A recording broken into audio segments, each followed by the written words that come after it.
Welcome everyone. Today we have our another new episode. Today we have debate and we will do debate on technology from the government side. We have Mr. David Smith and Mr. Marshall from opposition side. We have opposition leader Mr. Rob and Mr. Donald. First, I would like to give chance our honorable Prime Minister for today's Parliament, Mr. David Smith.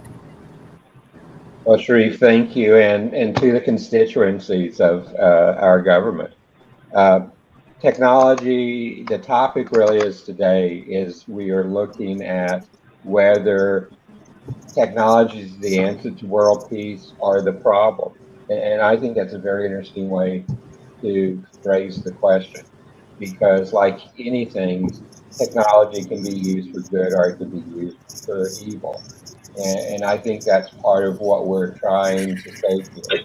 You know, let me go back and quote an American biologist, E.O. Wilson. And he had an observation I think that really works here well. We are all drowning in information while starving for wisdom. And I think that as a technologist that I am, this is uncomfortable for me. I believe in the power of technology to improve lives, to bring people closer together, to remove barriers, to give everybody a voice and create possibilities. And today with the fact that everything's digital and we have a real-time digital economy globally, uh, that we have really looked at a way to find that information finds us rather than we have to go and find it. And actually, that's part of the challenge we have with a topic like this is that technology, yes, of course, has very good things, but technology applied to do wrong, it can amplify what's doing wrong. And we've seen that with the misinformation campaigns we've had with elections around the world. And we have seen it in the war in Ukraine with technology being used for both sides of it. Just going back and look at some of the other statistics around this, uh, the vast majority of people in the world say technology is positive. And, some of the reasons that they've done that is it helps connecting with friends and family. It's easy to find news. It's easy meeting with others. Uh, Technology has become the major new entertainment medium. It's way of special expression for you. But by the same survey, the ones that said it's negative, and it's a smaller percentage. It was bullying, rumors spreading. It gives unrealistic views of others' lives and causes distractions and addiction, and is capable of peer pressure. And as I apply this to whether technology is really uh, there for us for world peace, all of those elements come to play on it, and all of them are very important. Uh, this government's position is that appropriately used, technology contributes to world peace. And we've seen that with the war in Ukraine time and time again. As I've said in the past, this is the first war we've really experienced where common citizens are transmitting daily the real effects of war, not a government filtering them, not a government creating their own messages, but citizens, and actually both Russian citizens, Ukrainian citizens, and other people who are involved in the conflict, pulling out their smartphone and broadcasting live, pulling out their smartphone and sending video out around the world that can be geolocated and verified. And part of the promise of technology on that is not just the videos that are recorded, but the fact that it can be geolocated, that the time can be verified independent of the messages that are being sent. So this brings a way where technology is bringing a reality to the war. And that reality has really shifted public opinion in places where it's freely demonstrated and where it can be freely distributed. Uh, that is part of the good parts of technology and world peace. Some of the bad side of technologies is actually a good side, depending on which side of the coin you're on. technology has helped us make weapons more deadly. Technology, though, has also helped us make weapons more precise if we choose to use the technology. We can see the differences again in the Ukraine with the use of smart bombs, smart rockets, versus rockets and bombs that are not smart, where we can target it versus doing mass destruction. And that's where technology can be used good to help, and it can be used bad to help kill as well. But as we begin to try to look broadly across this debate topic and how it's being done, it's really looking at the essence of technology. Let's go to another one. You know, if I go back and look in the Gaza Strip and look at the elements there, one of the persons there recently put out a comment that, you know, she was trapped under the sea zone. It. She used the internet and technology to connect to others in the outer world. She had many chances to speak out, to represent her people and express her opinion. Technology is the enabler of that. And there's an old saying that when you can shine a light on something, it helps bring truth to that object. Well, technology lets us shine the light on the objects. Technology helps us shine the light on the unjustness.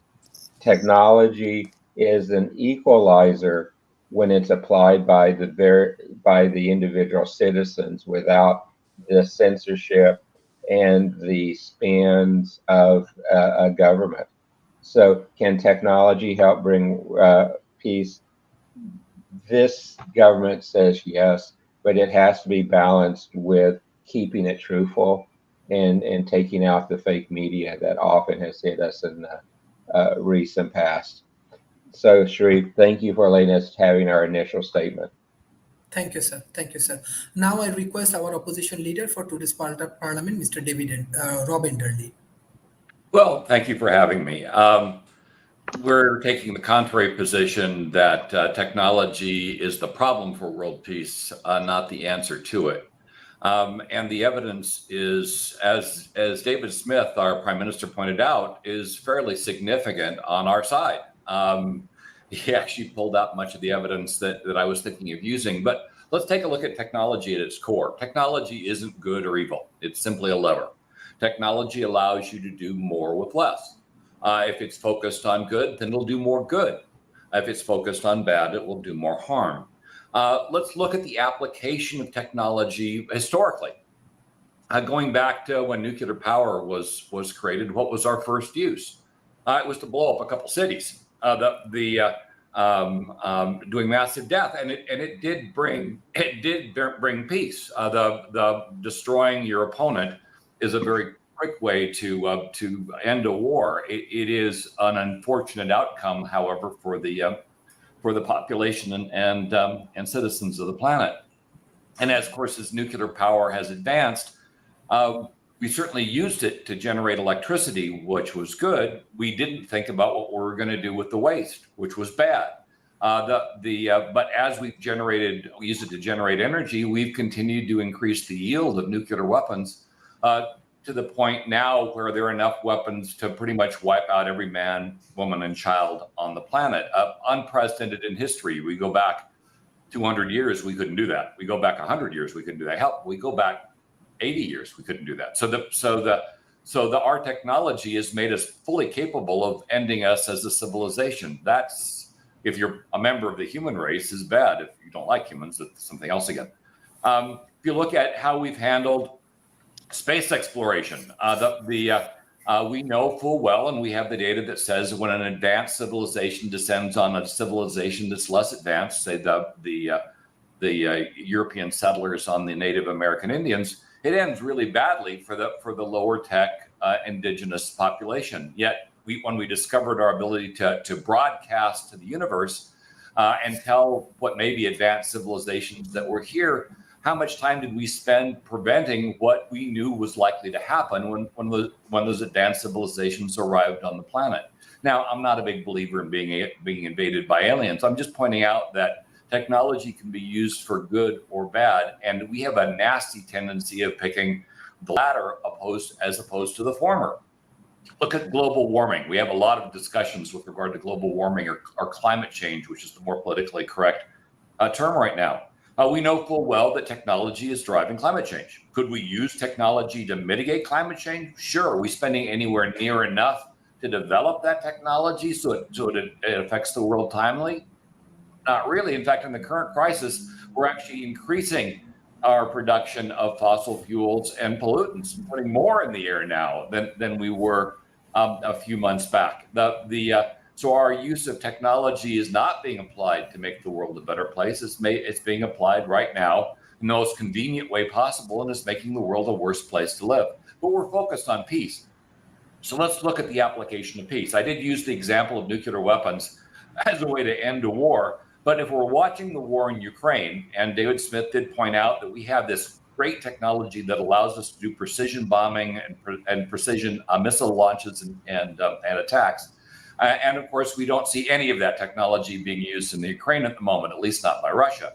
They've taken out schools, they've taken out hospitals, they've taken out civilians at an unprecedented level because they don't feel they need to use that precision technology. Their goal is to completely wipe out the indigenous population in the areas that they are going into. And so they're not being selective.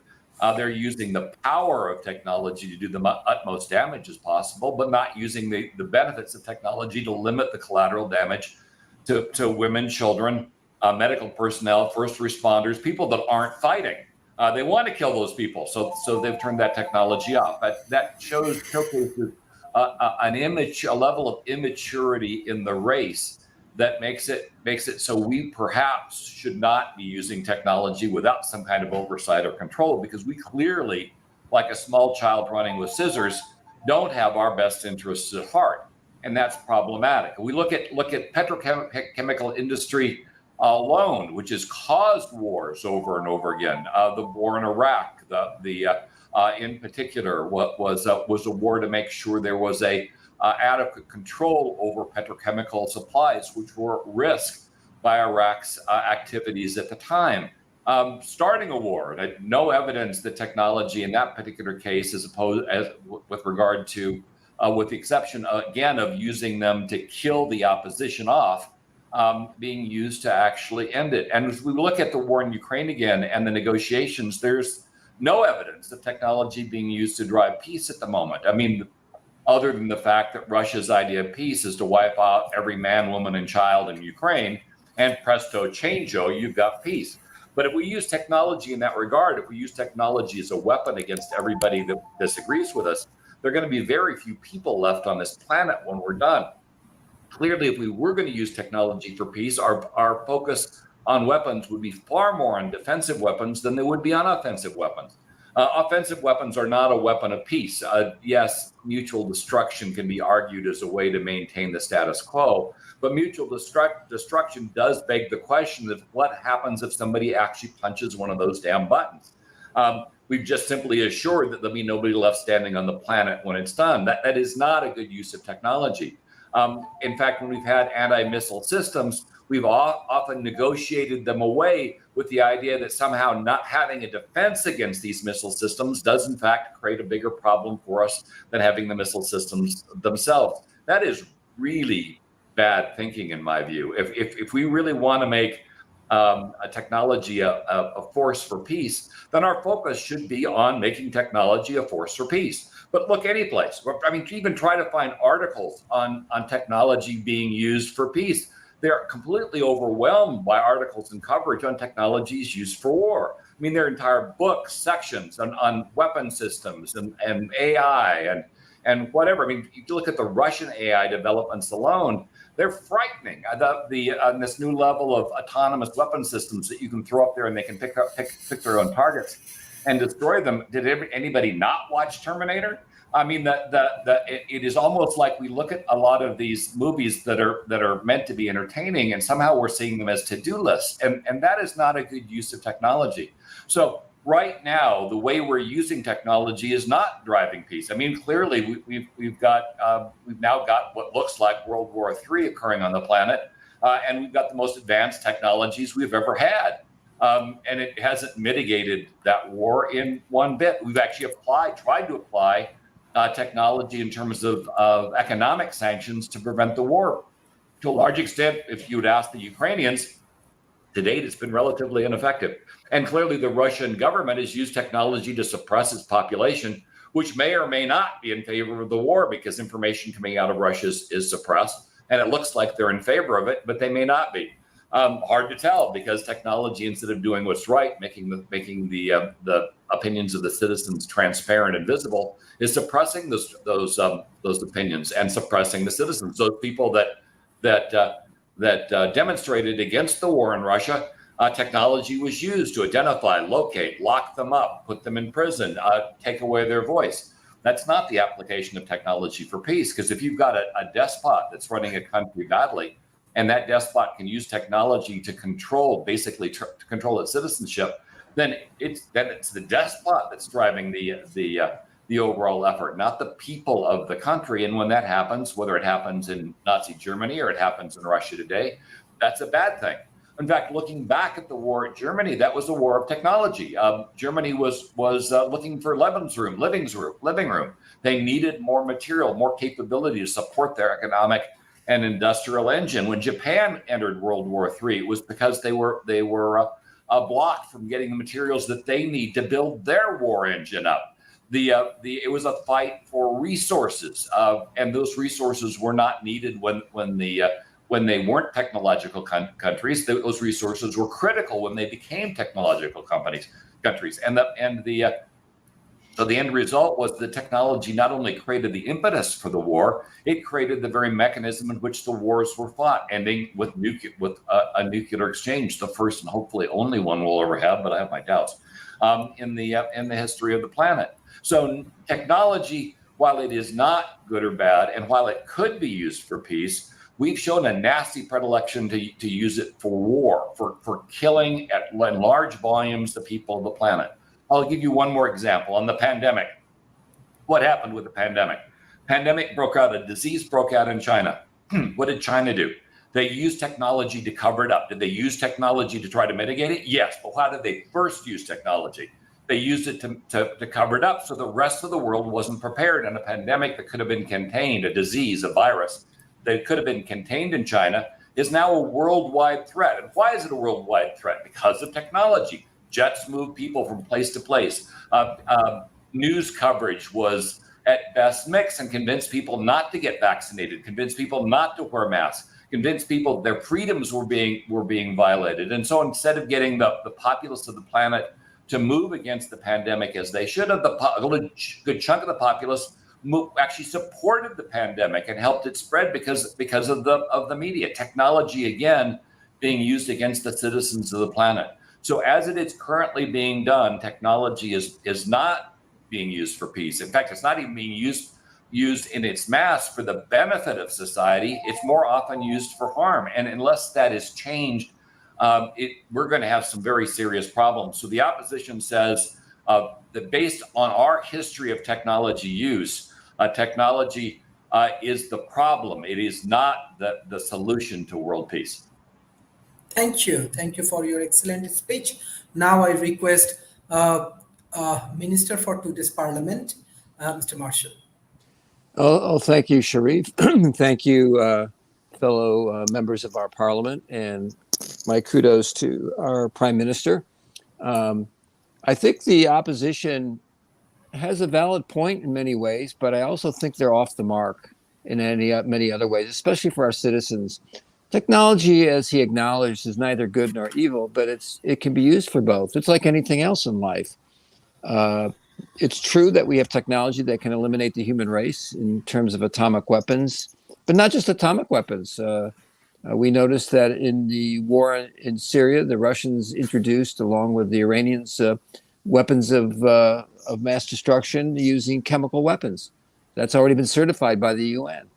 So yes, he's right. It can be used for harm and putting people into harm's way and taking away their liberties and their freedoms. So in that regard, I don't think that the government and the opposition are on a different page. I think where we're on a different page here is that we, like you pointed out, technology can be used for good or bad. So who's using it? Robots aren't using it. Martians aren't landing on Earth and using it. It's humans that are using it. And like anything else in life and in history, humans need to regulate and try to regulate their ability to protect ourselves from each other, whether it's using a knife, a mastodon in a war 20 million years ago or whatever, or nuclear weapons. We're trying to regulate these issues. And the purpose of government is to help regulate. And obviously, as the prime minister has pointed out, we want to accentuate the positive and we want to regulate the negative. And so obviously these are judgment calls, but they're pretty much as the prime minister pointed out, if you shed a light on it, the truth will out. And so the question is, what is the truth?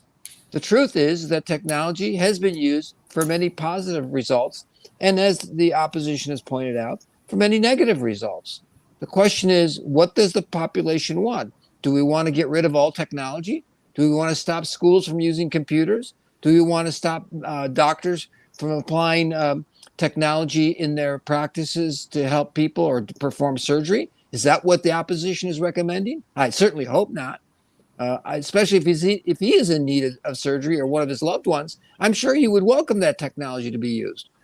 So to paint all technology as evil or as negative, and that there is no hope or capability to move forward, is not the case. The case is it's up to us humans to regulate the process of technology and to apply laws in a transparent method that will allow us to bring technology to the fore that will help heal people, improve the climate crisis, improve the food tsunami that's coming. Right now, it's technology in the Ukraine-Russian war that is putting pressure on food that is going to be required to be planted now or the next planting season in sub-Saharan Africa or all over Africa, in fact, and certainly the Asian countries such as Malaysia.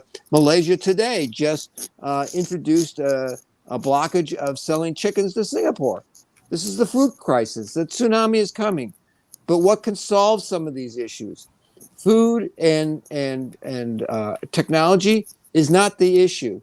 The issue is humans making decisions that are based on greed, not on the welfare of their citizens. And so we need to address this issue up front and be straight and look it in the face. And we welcome the opposition in our parliament to join forces and form a coalition to get laws through that help regulate for our small country so that we don't become victims as everyone else is becoming victims. And we have technology. Yes, we have technology that can improve food quality and food production. Yes, we have technology that can reduce greenhouse gas emissions. Yes, we have technology. This is technology that was invented 80 years ago. It's just not being used. Why? Because interests that are not in the interest of our population and our citizens are trying to prevent that because of greed. It's not the technology that's the problem. It's human greed that's the problem. They want more money so they can line their wallets, and they think that maybe they can get on a spaceship and get out of Dodge or get out of our problems. It's not going to happen. Going to Mars is not going to solve the problem. Going to the moon is not going to solve the problem. What's going to solve the problem is addressing human greed and human and pure evilness of humanity. Unfortunately, people are good and bad. That's the way of the human nature. Nobody's 100% perfect. None of us are. But if our intentions are positive and we work together, we can legislate and enforce the legislation to prevent people from attacking our food supplies and creating more problems with fossil fuels. And as the opposition has pointed out, yes, because of the war in Ukraine, we have an issue on our hands. The EU, by the way, had a plan and still has a plan to become a circular economy. That's a use of technology to create better food resources, better air quality, better, cleaner water for our population, and create goals that have been defined by the United Nations as the 17 Sustainable Development Goals of the UN. Those are the goals we should be treading towards. Those are the goals that will help us eliminate poverty, increase education, such as this parliament is trying to do. And I can't believe that the opposition would be against that. Now, if they are, then the question is, why are they using the boogeyman of technology? Technology is neither good or bad. It's just whose hands it's in. It's everything else like that. But by the same token, we need to regulate the technology so we don't account for mass casualties, or like they have in the United States with these shootings. What hunter needs an AR-15 machine gun to go hunting? I don't know. I'm a hunter. I don't need that. I don't think most people need that. Those are military weapons. Should be in the hands of the military and should be in the hands of people that are regulated so they don't misuse them. It's the same thing here in our little country. In our little country, we have the opportunity to solve problems for our farmers by creating organic soil amendments that don't poison people. We have the ability to take our wastewater treatment plants and turn them into circular economy so that we can improve the quality of lives of our citizens. That's what technology has the opportunity to do. It can also be used for evil. But the technology doesn't get up like a robot and start marching around and deploying itself. It's people that deploy these things. So what needs to be regulated is the use of technology for ill will, for evil, for negative responses. We need people of all good conscience and good minds to support our government, to legislate the laws that will allow us to make sure that the technology we do have is deployed for the benefit of our citizens and not to their detriment. Now, it's true, we don't control the world, but we control our realm. Nobody's telling us what to do. We're not a dictatorship. We have a parliament. We have a democracy. People can vote. And by the way, who do the people vote into office? They voted us into office. The prime minister is leading a group of people who are we hope, of sound mind and not have evil intentions to use technology to put people into the grave. That's not our goal. And that shouldn't be the goal of the opposition. I don't believe it's their goal.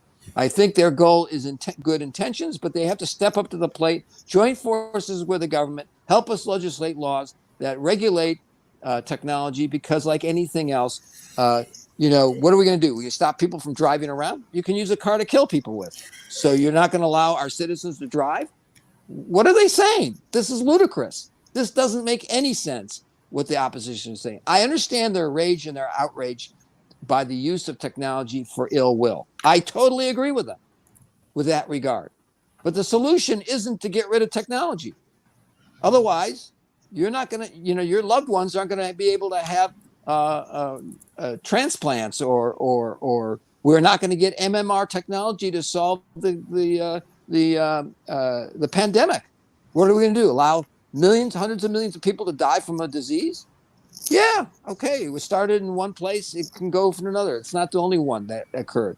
In 2015, there was a pandemic that was eliminated because farmers were feeding their livestock, their cows and their pigs in the UK, in Ireland, and in northern France with feed that was contaminated. And it caused mad cow disease, which was known as Creutzfeldt-Jacobs disease in humans. But it was human technology that got rid of that problem and helped create the capability to deal with it.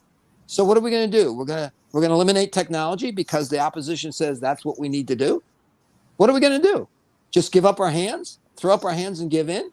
I don't believe that that's their real idea. I think their motive is more political than realistic.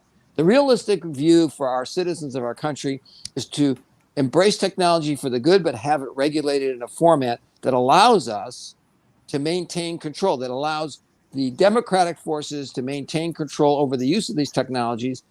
And like anything else, nothing is perfect. There are people going to be getting into auto accidents. There's people that are going to go out and get a gun and shoot somebody. That's technology. Guns are technology. Even a handgun is technology. So, in our country, we have strict regulations in armaments. We're not like the United States. We're more like the UK. So we don't have the kind of people running around doing school shootings in our country, but they do in America. So what's the solution? The solution is to ban handguns or to ban people. What are you going to do? Some uses of technology are viable and they need to be made available to the appropriate people. The question is, how do you regulate it? And I think that's more the question. And I'm more than happy to get into a debate with the opposition on how do we regulate technology as opposed to banning technology or getting rid of technology because it's an evil thing. Of course, it's evil. It's evil because of humans, not because of the technology. Technology doesn't get up and walk around and shoot people. It's people that shoot people. It's people that kill people. Putin is not a robot. He's a human being. And he may be a sociopath and he may have other aspects of his behavior, like Hitler and Stalin, that get millions of people dead. But guess what? Millions of people, it just means that we need to be more mindful of the use of these technology. And I agree with the opposition, and I'm sure our prime minister does, that the use of nuclear weapons is untenable. It's the destruction of the human race. Is that what we want? No, we don't want that. But by the same token, what are we going to do? Ban all technology because of that? I don't see that as the answer. I don't see it as a black and white issue.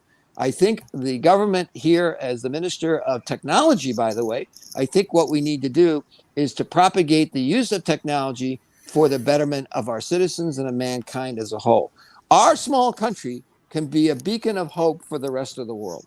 That's what we can do, opposition. And I ask the opposition to join forces with us to make that happen through regulation and through the proper use of technology, not banning technology. Getting rid of technology is not the answer. The use of technology and how it's used to the betterment of mankind is the answer. And I rest our case as for the Minister of Technology.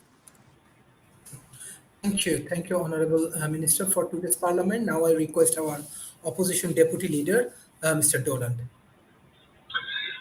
Well, I want to first address some things that Mr. Marshall said, and then I'm going to add some historical evidence to support what Rob said, and add a few other things to support what Rob said. And then I'm going to segue into some things about what David said, and then use that into adding some new ideas of my own that are going to be useful, I hope, to the discussion. First off, I want to add, I think that the idea of good and I'm not really fond of the idea of good and bad and good and evil.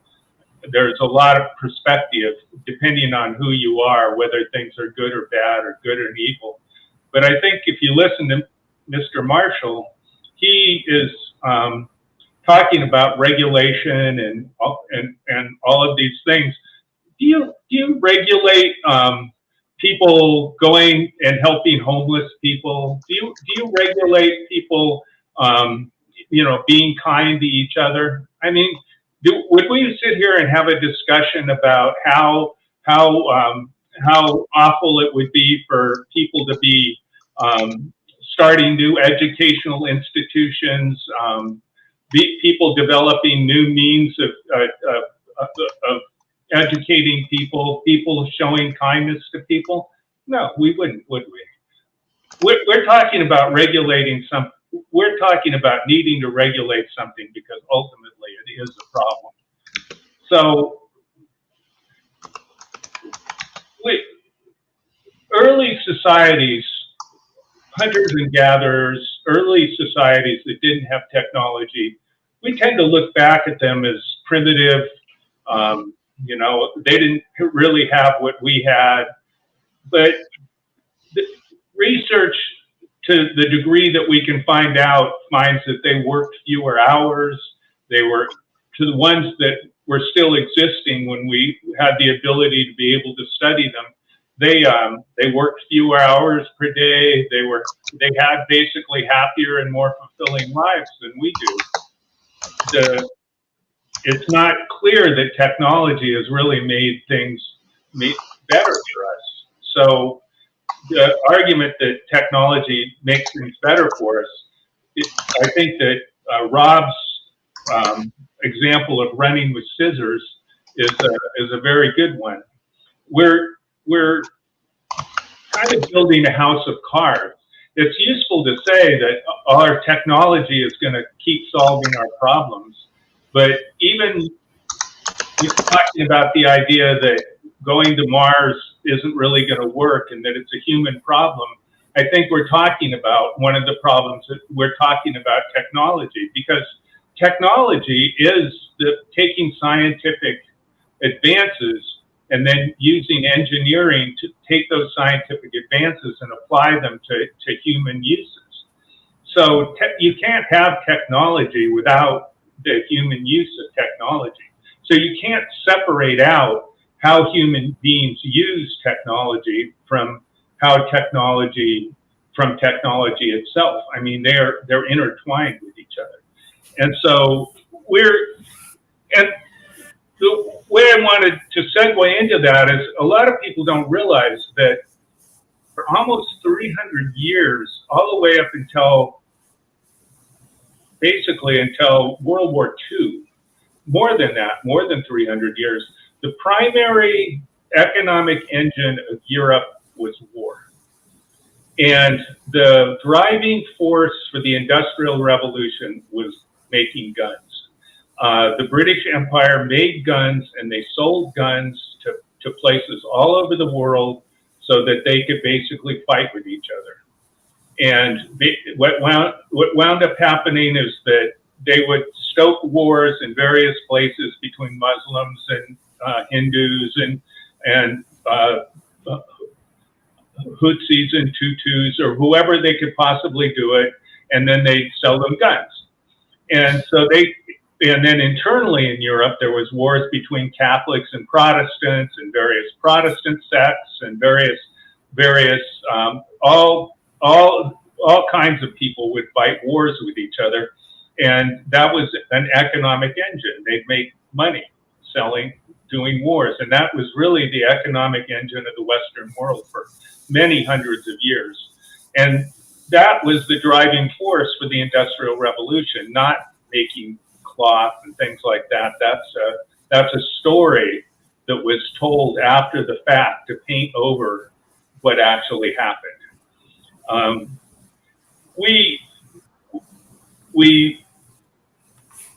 What I really want to say, and I think is an important thing, the most important thing to realize, is that we get together unconsciously mostly, though not necessarily unconsciously, and we create stories, narratives to explain what happened in the past. History. History is written by the victors, and they explain what happened in a way that absolves them from anything that they did that was wrong. So American history, I mean, the Americans, were hanging and torturing the British. They were not nice. They weren't nice people who just went out and just, kindly shot a few British people and, chased them away. I mean, it was brutal. And we don't talk about that when we're talking about the American Revolution. The Americans then captured countless Africans and enslaved them and used them to build the structure of the United States. The United States wasn't this wonderful free place that was built by the great principles of the Christian founding fathers. It was a brutal. We completely eliminated the Native Americans that lived here. But when I went to school, I was taught about the harmony between the Indians and the Americans. Thanksgiving, where the Indians and the Americans got together and had dinner together, and how we borrowed from the Iroquois nations for part of our Constitution, and all these things. And they were partially true. I mean, they picked out various aspects of history, and brought them together. But we create these stories afterwards. And technology, we pick and choose what we're looking at when we look at technology. And technology is has been creating a lot of problems for us. And some of the problems that have been mentioned, there are climate change. And Mr. Marshall is very optimistic that technology is going to solve the problems of climate change. And one of them is carbon sequestration, that we're going to be able to take the carbon out of the atmosphere. But I just don't see that as a possibility, because it takes energy to take the carbon out of the atmosphere. So we're in a vicious cycle where the energy is going to create more problems. The problem is us using energy. The energy is what's putting the carbon into the atmosphere. And so one of the ways that they're bypassing it is in Iceland, where they have a lot of geothermal energy. They created the largest plant in the world to take carbon out of the atmosphere. And when that plant runs full power, full time, in 1 year, it takes as much carbon out of the atmosphere as we produce in 1 second. So the scale that we're talking about is so out of whack that it's difficult. I don't see it happening in time. Where we've got like 15 years before we reach a critical point that we're not going to be able to keep the temperature down enough to not cause serious problems in the future. And right now, we have a good thing happening, in a sense, that the world population has stopped increasing nearly as fast as it has been. And but that has repercussions too. A lot of the population is starting to age to such a degree that there aren't enough young people to support the old people, and that no one knows quite what the consequences of that's going to be. But when people are older, they're making less money, and they're not as able to basically keep the economy as vibrant as when young people older people already own their homes. Older people already have bank accounts. Older people they retired from their jobs. The younger people are the ones who are buying the houses. The younger people are the ones who are buying, saving money and doing the kinds of things that keep the economy vibrant. So technological solutions sometimes are actually creating more problems. And it's great to imagine that technology is going to be able to solve all of our problems, but it doesn't seem that there's a clear path to being able to do that. Now, I don't have an answer to how we can get away from that. I think that I see the difficulties coming down us like a freight train, but I don't see the solutions, and I don't see that technology is going to be the solution to it. And so that's what I want. Thank you, Mr. Donald.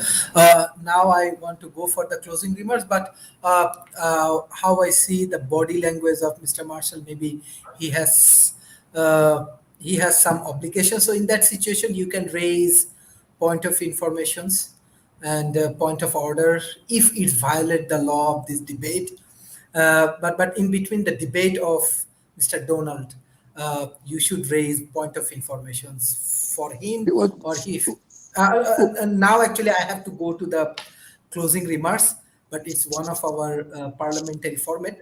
I can understand the next parliament session. Maybe you can answer all of the question with better preparation. But you can raise point of information, point of order, point of privilege in our parliament.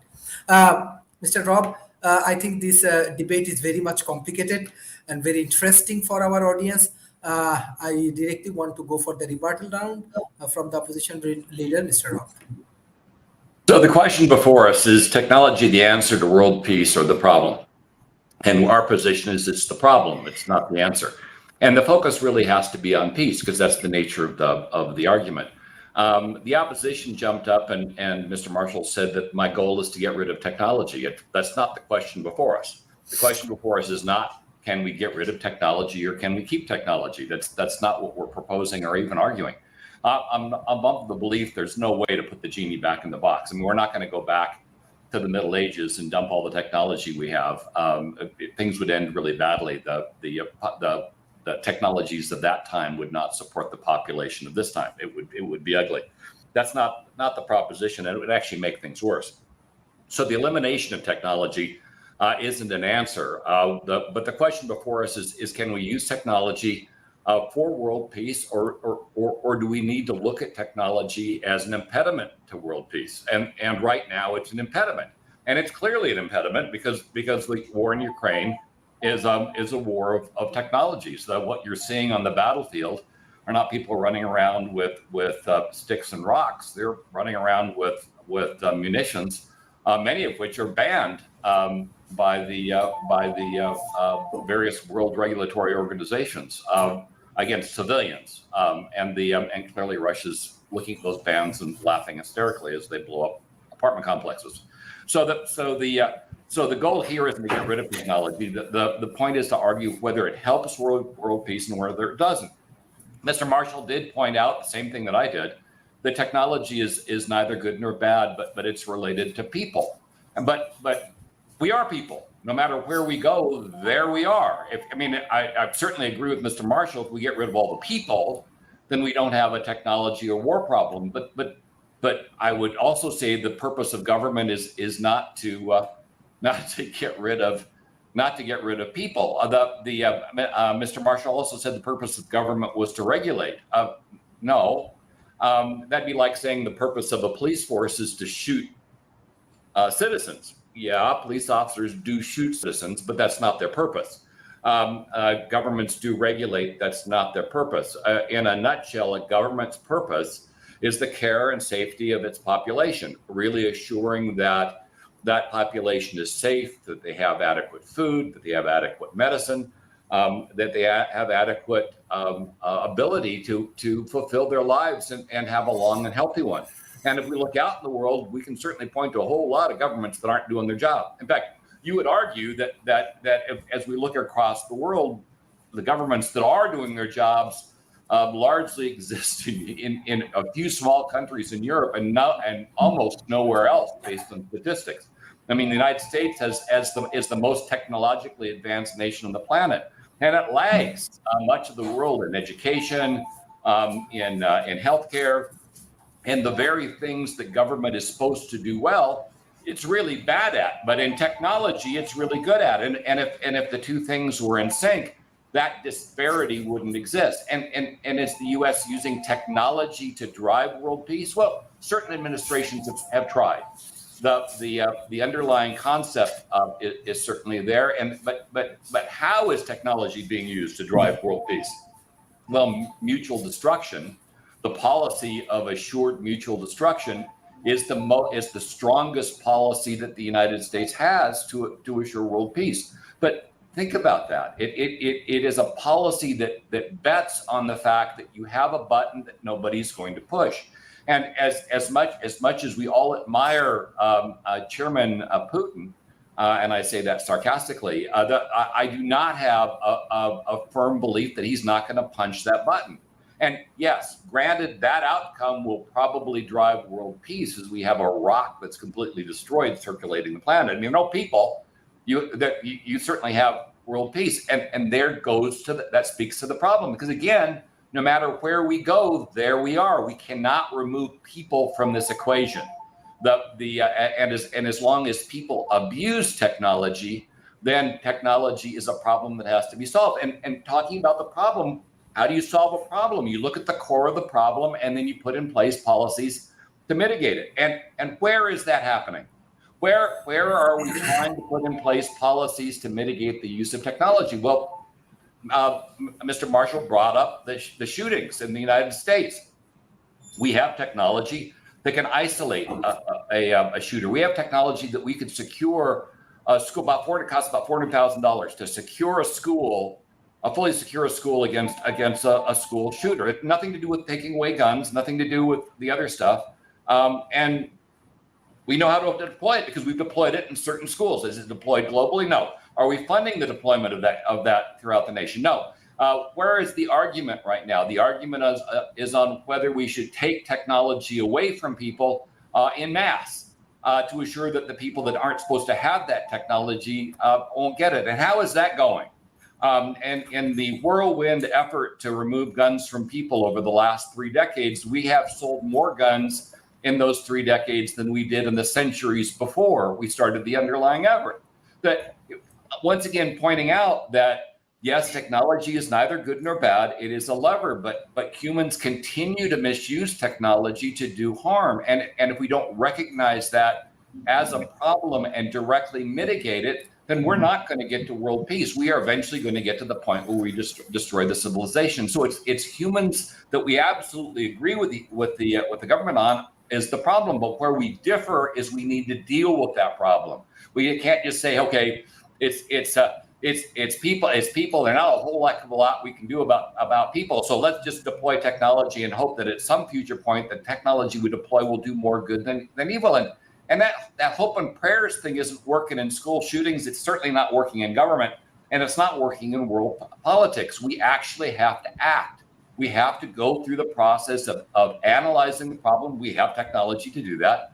Figure out how, with the least amount of change, we can do the most good to fix the underlying core issues. And so we're applying technology to create world peace as opposed to our overemphasis on applying technology to kill other people.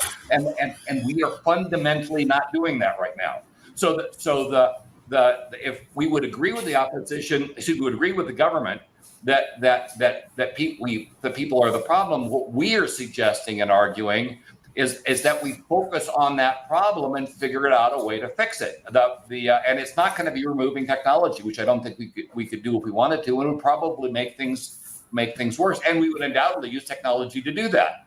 So in the end, if we agree that technology is not good or bad, if we agree that people are the problem that needs to be fixed, then we need to focus on that problem, because right now technology is not being used for world peace. Technology is a problem that needs to be addressed, and it needs to be addressed by dealing with the behaviors that are causing us to use technology against our fellow citizens and against the planet. If we can do that, we can have that world peace goal. But unless we recognize the problem, unless we resource the problem, unless we actually fix this problem, then technology works against us, and that future that none of us want to live in, that future of a planet that no longer supports life, is our future. And the only way to mitigate that is to look at technology as a problem and to address the problem at its core, so technology stops being a problem and starts being a solution for world peace, which I agree it could be, but it currently isn't, because people are at the core of the problem. And if we don't recognize that, we'll never make progress and make the world a better place. The opposition rep. Thank you, our honorable opposition leader. Now I request for closing remarks to this Parliament Prime Minister, Mr. David Smith. Well, the question again, is technology the answer to world peace, or is it the problem? And the opposition has done a fantastic job of covering both sides of that. And so we appreciate that as we're going forward.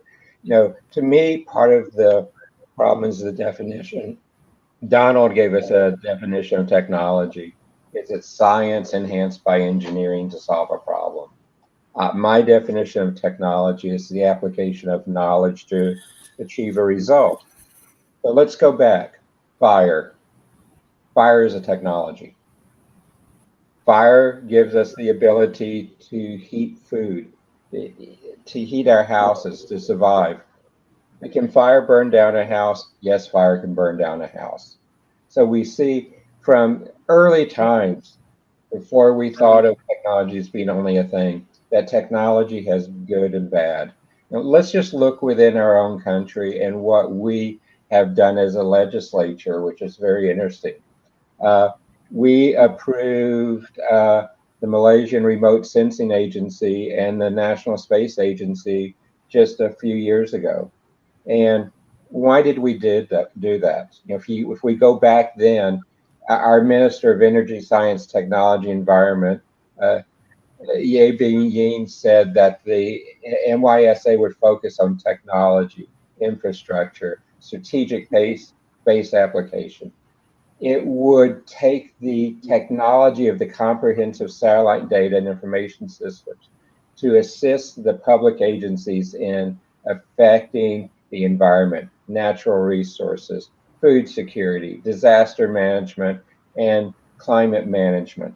So what did we do as a legislature? We went back and we approved the start of Malaysia becoming a global player in space. But what was it for? It was to enhance our capabilities, to improve our country, to do the things that leaders in government should do, is to make it better for our constituency. And we did that. What are some of the other things you see it?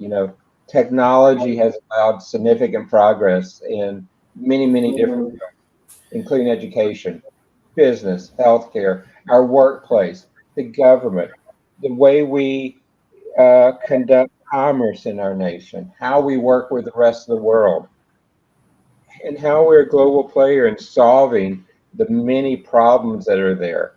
We would not be a global player without technology.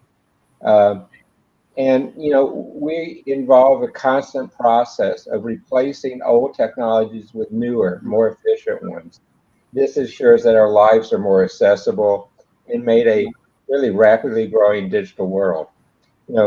If you really want to understand the dependencies we have of our 21st century on technology, let's just let the opposition go and tell his constituencies in our nation that their smartphone is no longer needed and that we're going to take away their smartphone and their technology.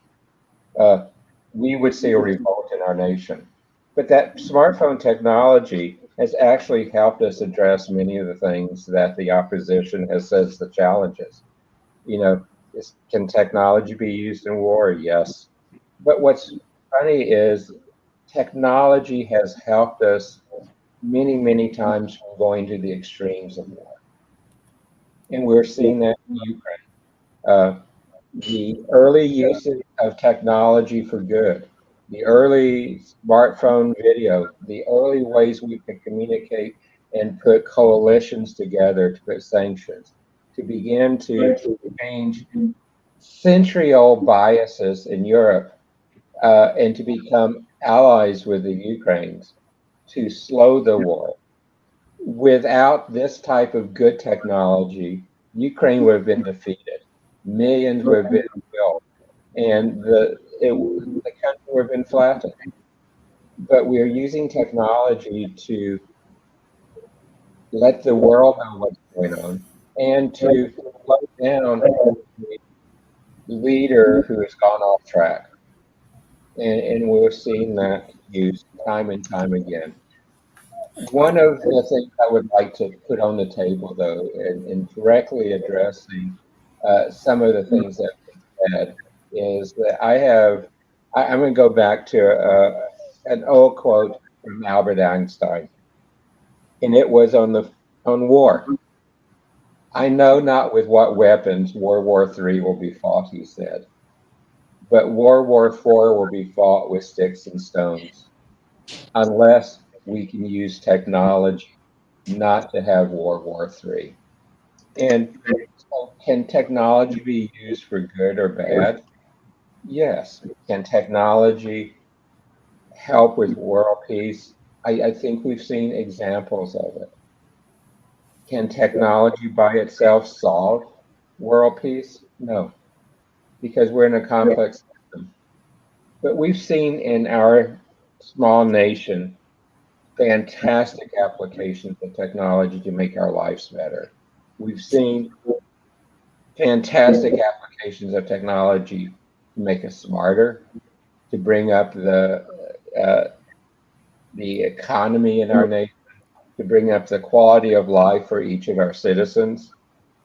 And without technology, where would we be?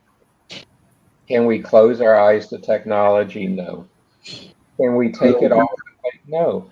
But what do we need to do? We need to use technology to advance the common good. We need to use technology to help the people who want to do harm not harm us as much.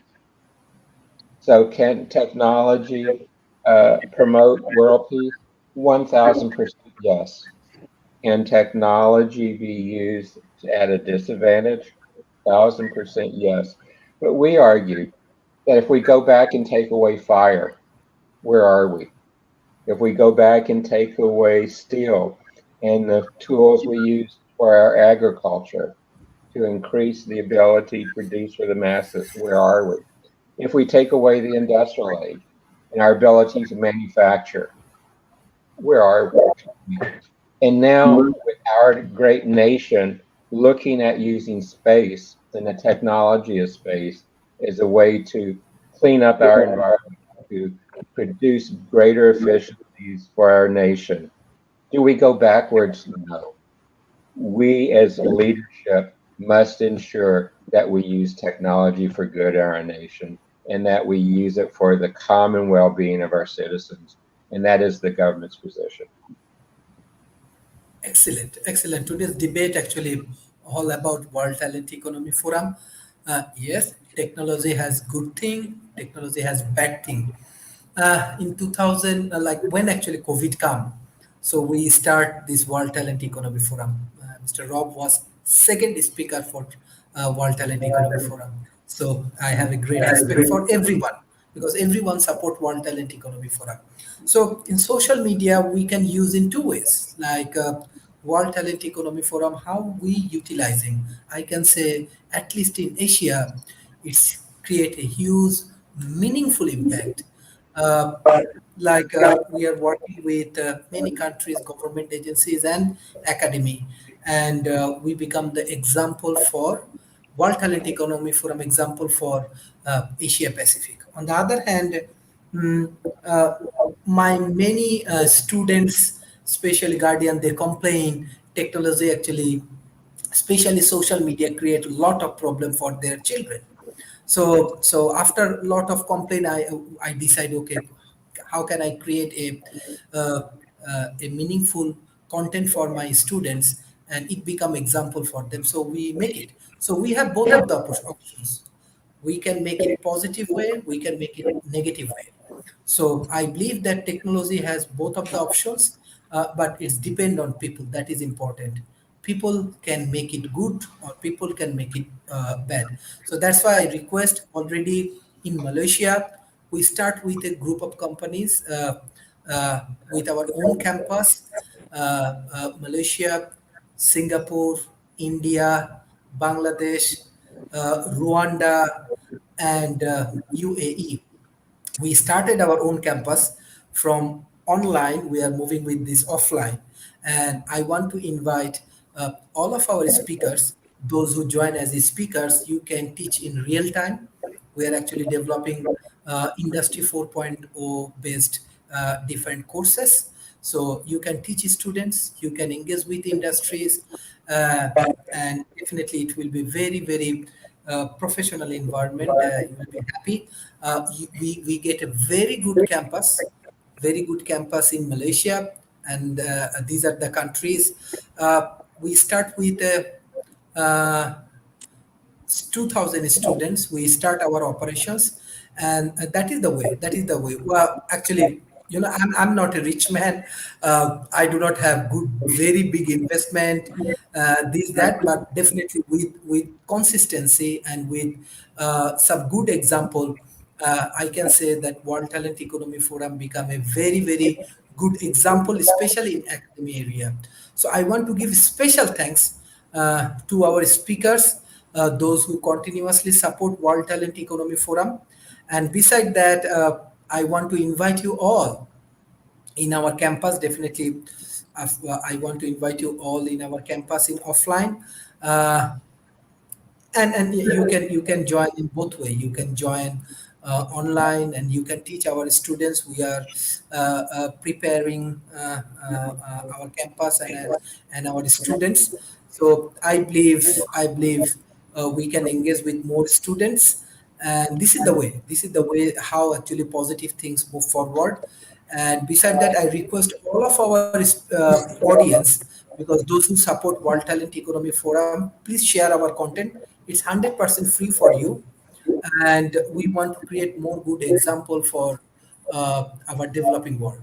Definitely, this content very valuable for developing world, because all of our experienced speaker from developed world, they continuously share their experience, share their views, and we basically bring topics from the research industry and innovation industries, and they contribute a lot. And this way, I'm sure many things actually our students learning, our young population actually learning, and hopefully they can apply it in their real life, and they can develop the new ecosystem. Thank you, Mr. David Smith, Mr. Rob, Mr. Donalds, Mr. Marshall, for your continuous support for World Talent Economy Forum. And we want to grow together. We need more of your support. Our dream that we want to develop a full phase university in between 2025, and I believe it's possible, not impossible. And yes, we only use technology in a positive way. So thanks social media, because we can utilize the social media. Thank you, bye bye, and take care. Bye bye, Sharif. Bye bye, folks.